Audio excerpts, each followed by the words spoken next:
Hello, everybody. Wow, the people up in the balcony, too. I am delighted to be here today. You've heard that I'm in health, and a lot of my work is on naming, measuring, and addressing the impacts of racism on the health and well-being of the nation. But what I'm going to do today is empower all of us with tools for communicating about race and racism. What is race? And how do the racial categories that we construct color our imaginations of who we are?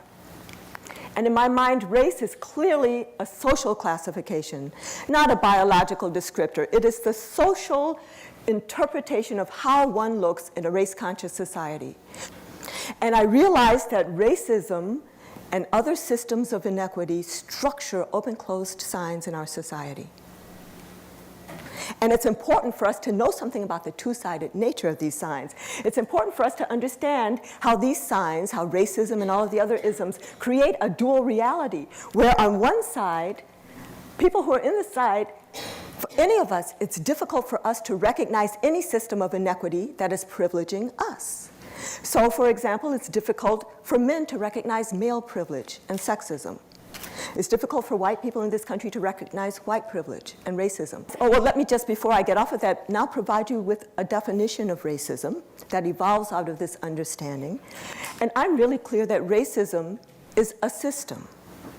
It's not an individual character flaw or a personal moral failing or even a psychiatric illness, as some people have suggested. But it's a system of power. And a system of doing what? It's a system of structuring opportunity and of assigning value. And on what basis is that opportunity structured? And on what basis is that value assigned? It's based on the social interpretation of how we look, which is what we call race.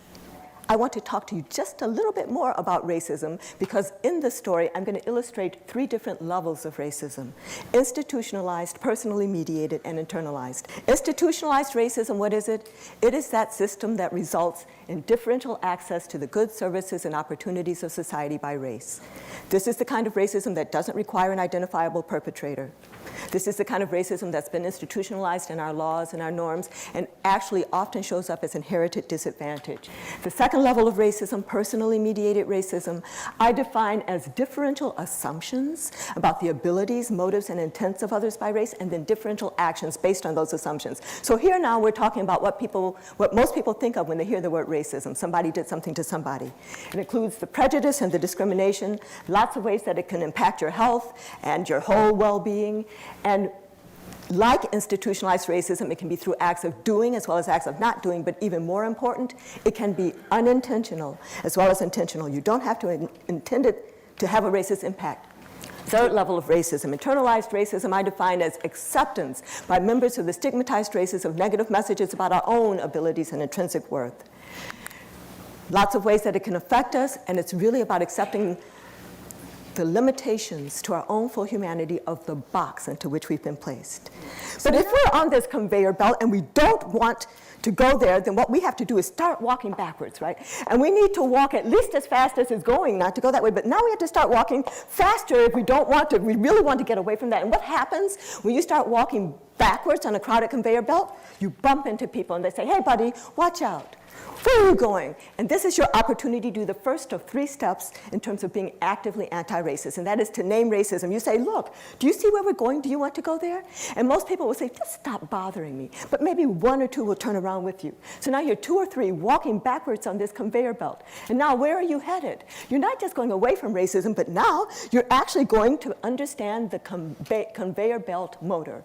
And now you're going to do the second of the 3 stages of anti-racism, which is to ask, how is racism operating here? And so maybe one of you thinks it's a lever, and you pick the lever up, and the belt jolts because the lever is part of it. But it's a very smart conveyor belt, so whoop, it reconfigures itself and keeps going. So now you have to do the third thing to be actively anti-racist, which is to organize and strategize to act with others who are on the other side, trying this dial or trying this button. And I believe that we together can dismantle the system